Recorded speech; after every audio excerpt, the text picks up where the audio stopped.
செய்திகளை தொடர்ந்து பார்க்கலாம். டிடிஎஃப் வாசனை ஹீரோவாக வைத்து மஞ்சள் வீரன் என்கிற திரைப்படம் அறிவிக்கப்பட்ட நிலையில் அந்த படத்திலிருந்து டிடிஎஃப் வாசனை நீக்குவதாக படக்குழு திடீரென அறிவித்துள்ளது. இது தொடர்பாக படத்தின் தயாரிப்பாளர்களில் ஒருவரும் இயக்குநருமான செல்லம் செய்தியாளர்கள் சந்திப்பில் தெரிவித்துள்ளார். அந்த காட்சிகளை தற்போது பார்க்கலாம். கூடுதல் விவரங்களோடு இணைகிறார் செய்தியாளர் சிவபிரகாஷ். வணக்கம் சிவபிரகாஷ், விவரங்கள். வணக்கம் சுபா. இந்த மஞ்சள் வீரன் திரைப்படம் அறிவிக்கப்பட்டு கிட்டத்தட்ட ஒரு வருடமான நிலையில் தற்போது இந்த திரைப்படத்தில் ஹீரோவாக கமிட் செய்யப்பட்ட டிடிஎஃப் வாசனை இந்த திரைப்படத்திலிருந்து நீக்குவதாக அதன் இயக்குநரும் தயாரிப்பாளர்கள் ஒருவரான செல்லம் தெரிவித்திருக்கின்றார்.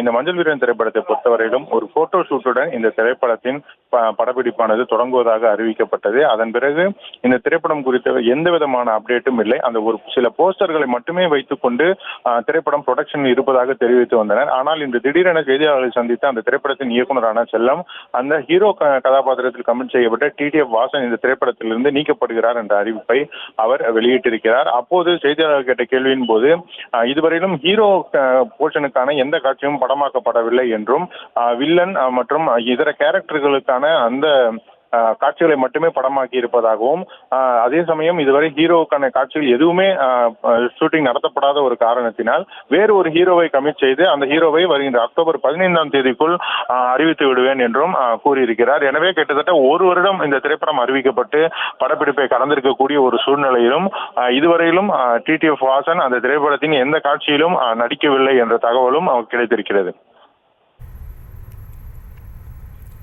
விவரங்களுக்கு நன்றி சிவபிரகாஷ்.